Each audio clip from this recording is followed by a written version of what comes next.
La France retient son souffle. Ce qui se passe aujourd'hui dépasse tout ce que la République a connu depuis des décennies, à Paris, au cœur même du pouvoir.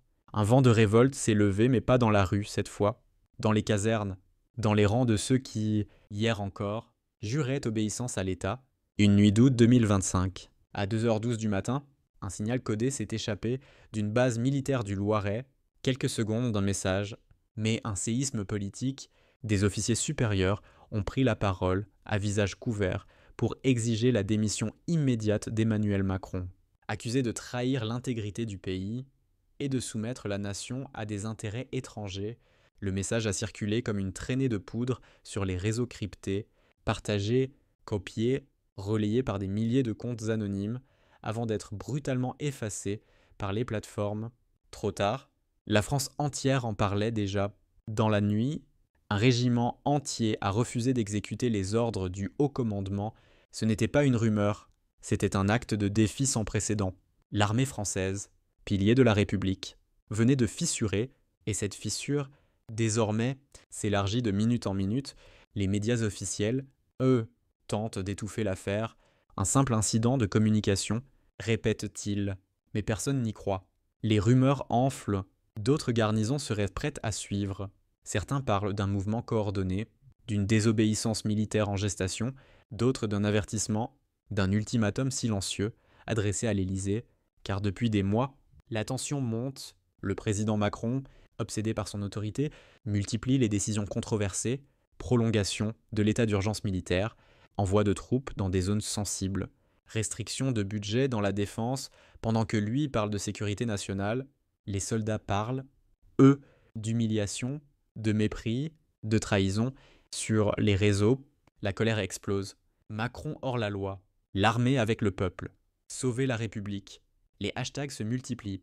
Les vidéos se diffusent malgré la censure.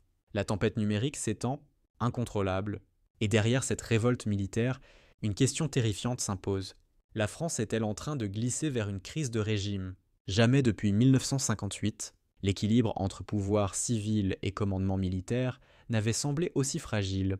Des sources au sein du ministère de la Défense parlent d'un séisme interne, d'une fracture ouverte entre les officiers et le gouvernement. Certains gradés auraient même refusé d'assurer la sécurité présidentielle lors d'un déplacement prévu dans le sud du pays.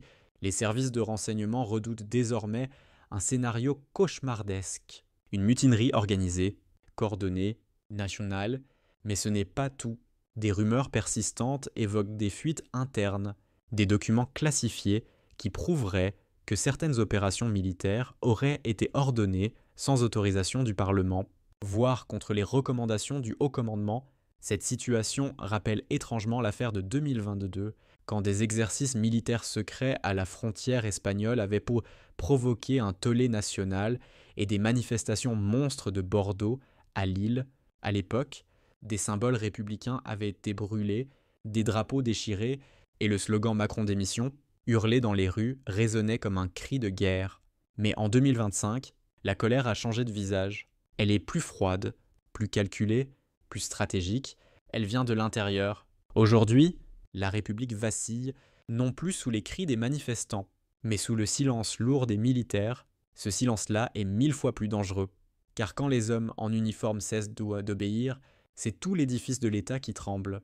Et pendant que les élites se rassurent dans leurs bureaux dorés, la question s'impose. Combien de temps avant que la désobéissance ne devienne insurrection ? Combien de temps avant que la République ne s'effondre sur elle-même ? La France marche sur une ligne de feu, et ce que nous allons révéler dans la seconde partie pourrait bien changer à jamais le destin du pays. Ce qui n'était hier qu'un murmure est devenu une onde de choc national. La fracture entre le pouvoir et l'armée n'est plus une hypothèse. Elle est réelle, brutale, et s'élargit à une vitesse effrayante. Mais cette crise militaire n'est qu'un symptôme. Le mal est bien plus profond. La République tout entière s'effondre, rongée par la colère, la misère et la trahison. Les chiffres parlent d'eux-mêmes. Le budget de la défense a été amputé de 15% dans la loi de finances rectificative de 2025, 15%, dans un contexte de tension mondiale, alors que les soldats manquent de matériel et que les bases ferment les unes après les autres. Le président ose sacrifier l'armée pour sauver les apparences budgétaires. Résultat, un climat de révolte. Dans les casernes, la grogne devient rage. Et pendant ce temps, les Français, eux, s'enfoncent dans la précarité. À Paris, l'indice de confiance des ménages s'effondre. À Roubaix, les files d'attente devant les banques alimentaires s'allongent chaque jour. À Avignon, les loyers explosent, poussant des familles entières à dormir dans leur voiture. À Clermont-Ferrand, les infirmières quittent les hôpitaux, épuisées, écœurées par les coupes budgétaires. Le pays craque. Lentement mais sûrement, les campagnes, Jadis Paisibles, sont aujourd'hui en état d'insurrection silencieuse. Une note confidentielle du ministère de l'Intérieur, fuitée sur les messageries chiffrées, Bangiai, révèle un projet de réforme secrète, une taxe foncière exceptionnelle pour 2026, visant les zones rurales. Pour beaucoup, c'est la goutte de trop. Dans la Creuse, en Haute-Saône, dans le Gers, des exploitations agricoles ferment les unes après les autres, étranglées par les prélèvements.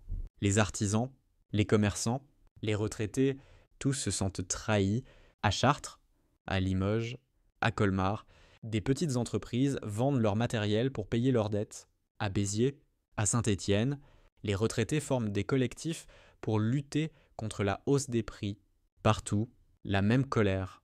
On ne vit plus, on survit, et pendant que le peuple s'épuise, les grandes firmes du CAC 40, elles, continuent de prospérer, gavées de subventions publiques, un véritable scandale. Les géants financiers encaissent, pendant que la France qui travaille s'effondre. Dans les usines de Mulhouse, de Poitiers, des Tarbes, les chaînes de production s'arrêtent les unes après les autres. Plus de 18 000 faillites enregistrées en 6 mois, du jamais vu depuis la Seconde Guerre mondiale. Le tissu industriel français se désagrège, et avec lui, la cohésion nationale. À Marseille, à Grenoble, à Rouen, la tension monte dans les rues, des heurts éclatent avec les forces de l'ordre. Les CRS sont à bout, les gendarmes débordés, les mairies impuissantes. Dans certaines communes, les écoles ferment, les services médicaux disparaissent. À Sedan ou à Saint-Malo, les commerçants se barricadent. Craignant les pillages, le chaos avance, méthodiquement, et ce n'est plus seulement une crise économique ou sociale, c'est une crise de légitimité. Car dans ce climat de désespoir, un mot revient de plus en plus souvent dans la bouche des Français. Treason, trahison de l'élite, trahison du président, trahison de l'État, et quand le peuple commence à douter de son gouvernement, tout devient possible. Un sondage indépendant, censuré par les grands médias, révèle un chiffre glaçant. Près de 62% des citoyens estiment que la France est entrée dans une dérive autoritaire et 48% des militaires interrogés se disent prêts à désobéir à des ordres jugés contraires à la souveraineté nationale. Des chiffres explosifs. Dans les couloirs du pouvoir, la panique s'installe. À l'Élysée, on parle d'une crise passagère, mais personne n'y croit. Même certains ministres, off the record, admettent donc que la situation pourrait échapper à tout contrôle. Les services secrets multiplient les contre-mesures, surveillance renforcée, écoute interne, perquisition dans les bases militaires suspectées de sympathie avec le mouvement de rébellion. Mais ces méthodes ne font qu'alimenter la défiance. La fracture s'étend désormais jusque dans les forces de l'ordre. Une France à 2 vitesses se dessine, celle d'en haut, dorée, protégée, déconnectée, et celle d'en bas, épuisée, humiliée, prête à exploser. Et pendant que Macron tente de sauver son image à Bruxelles, Paris gronde, Marseille brûle, et l'armée murmure. Un ancien général, cité anonymement, lâche une phrase glaçante. Quand les institutions oublient le peuple finit toujours par rappeler aux institutions qui détient le vrai pouvoir.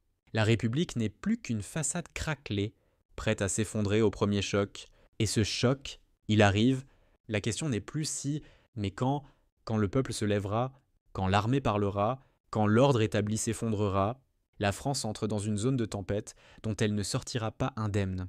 Le feu couve sous les ruines de la République, et quand il éclatera, rien ni Macron, ni ses alliés, ni Bruxelles ne pourra l'éteindre.